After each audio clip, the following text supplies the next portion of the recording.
Hi guys, welcome back to my YouTube channel. It's me again. It's Teacher Iris Says of 51 Talk.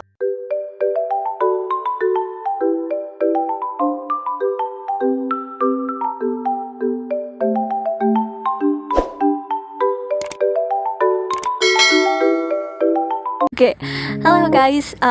So today I'm gonna show you yung backup ko sa aking wifi because dito sa aming lugar is every week walang power.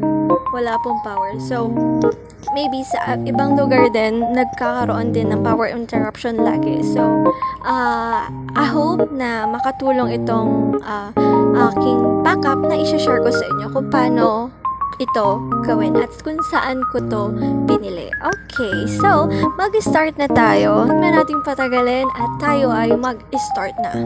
So, as a teacher, as a ESL teacher, so kailangan talaga natin ng backup, right?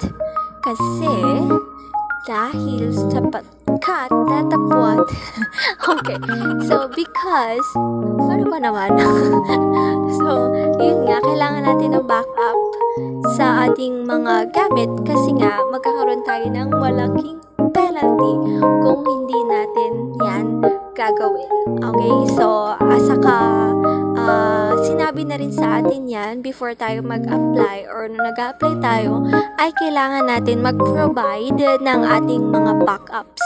So, eto na nga. Eto na nga po, i-share na natin So, eto na po yung mga ginagamit ko, backup ko sa aking wifi. Okay, so, kung sa laptop, backup ko para sa laptop, siguro gagawa ko ng separate video about that. But, now, my backup sa aking wifi. So, may dalawa po akong option na sasabihin ko po sa inyo. One is yung paggamit po namin ng Converge.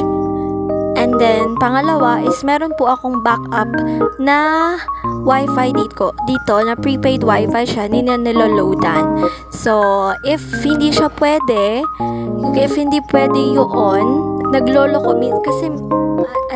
yung internet kasi minsan 'di ba may time na nagloloko yung internet natin, ayaw gumana.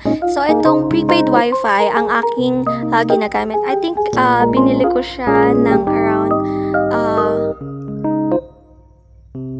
1.6, I think 1.6 na tandaan ko, 1.6 siya something at niloloadan siya, loadable po siya, like parang ano lang siya, pocket wifi, pero I think mas mabilis kapag ito kaysa yung ordinary pocket wifi. So, that's it. Ito ginagamit ko or yung Converge. Pag hindi pwede yung Converge at nagloloko yung Converge, etong prepaid wifi yung ginagamit ko po. Ayan. So, paano mo yung sasaksak, teach, kung wala namang kuryente? So, eto na nga po.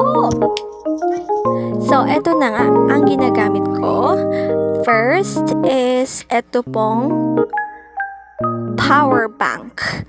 Power bank po. Ang power bank ko is 10,400 milliampere. Okay, 10,400 milliampere. I think mura lang siya sa Shopee. I will put some link here or some pictures here. Ayan po yung mga presyo ng mga power bank sa Shopee. Kasi itong binili ko na to is, hiniram ko lang to, is galing to sa Japan sa sister ko. Okay, so hindi ko siya may share kung saan ko siya binili because hindi sa akin to. Hiniram ko lang po siya. Pero marami dito sa Shopee or sa Lazada na mura lang din at 100 to 600, 60,000 or 10,000 milliamperes at mura lang siya. I think 200 or 300 pesos lang siya at meron ka ng power bank. At yung sa akin po is tumatagal siya ng 6 hours kung fully charge. So, pwede na din 6 hours kung magtuturo ka ng 6 hours I think hanggang 7 hours siya umaabot. 6 to 7 hours. Yung 10,400 milliamperes. 6 hours to 7 hours. Pag fully charge.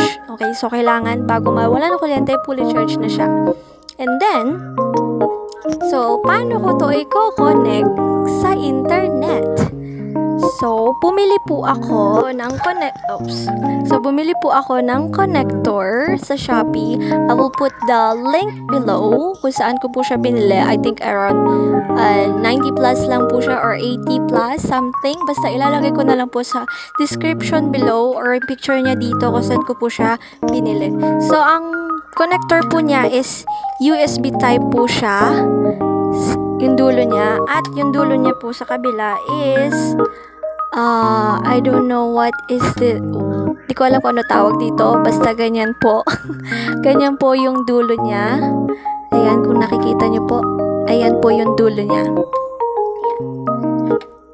Ganito po ang itsura niya. Magkabilang dulo. Ito sasaksak mo sa power bank. At ito isasaksak mo sa Wi-Fi or sa modem. Okay, so paano natin try natin? Tingnan natin kung legit ba. Saksak dito sa modem. Ayan po, hindi po siya umaandar. At isasaksak ko po siya sa power bank. Sasaksak ko sa power bank.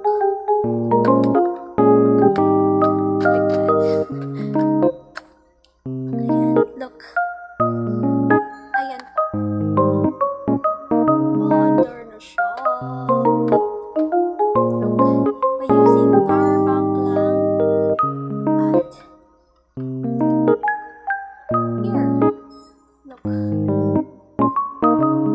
Ma-under na po siya. Ayan po. By using power bank lang at yung connector, gumagana na po siya. Umaandar na. May wifi na kahit saan ka pumunta. Ito kainaman kapag prepaid wifi lang kasi kahit saan pwede kang pumunta using lang yung power bank at yung connector. Tada!